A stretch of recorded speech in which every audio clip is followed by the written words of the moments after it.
105 years old. She's got the old school windup. Yeah, she's cranking it up.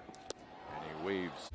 So the most predictably bad contract in baseball just continues to get worse, and I'm of course talking about Detroit Tigers shortstop Javier Baez.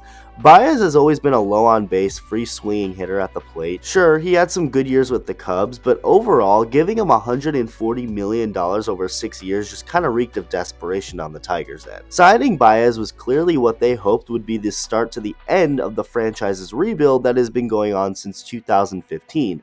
Yet in reality, it just ended up being a continuation of it all. After a bad 2022 season, his first in Detroit, Javier Baez has started off 2023 somehow even worse. So far this year, he's hitting around 100 with an OPS just over 300. If you're not familiar with stats, those numbers are beyond awful for anybody, forget someone making $23 million a year.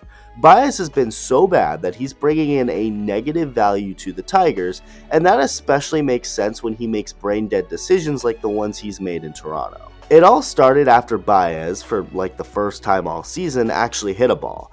Off the bat, he assumed it was gone, so he didn't really run too hard out of the box and kind of showboated it a little, only for the ball he hit to end up actually not being a home run. This wasn't as big of an issue, considering he still ended up making it to second base for the double, but what happened next ended up getting him taken out of the game entirely by his manager because it was so bad. The next hitter up, Akil Baddoo, would fly out to center field, 2 outs, except it would be turned into 3 outs because Baez, who was on second base at the time, was running on contact, not realizing there was only 1 out when the ball was hit, with the Blue Jays turning the easy double play as Baez could only watch from third base. He forgot how many outs there were, and soon after, he wouldn't have to worry about that anymore because he was pulled from the game and benched by manager AJ Hinch, who would take him down into the clubhouse and tell him the news.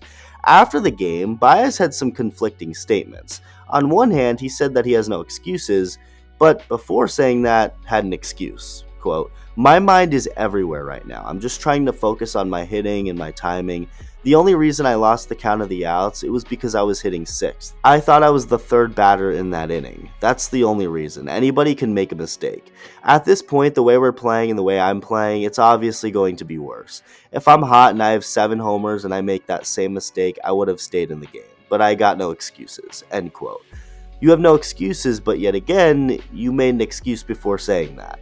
The Javi Baez Tigers era has been a total nightmare so far, and we're only a little over 1 year into it. He still has 4 more years left on top of this one in the contract, with over $115 million still on the books. And it already seems like he's checked out. Not good. A change of scenery could certainly help. It will be interesting to see how much longer the Tigers can handle Javier Baez's struggles both offensively and mentally, and unfortunately for Detroit, this is just one bad apple and a team full of them, as the rebuild seems to rage on with no end in sight. Let me know what you think, thank you for watching, and I'll see you in the next video.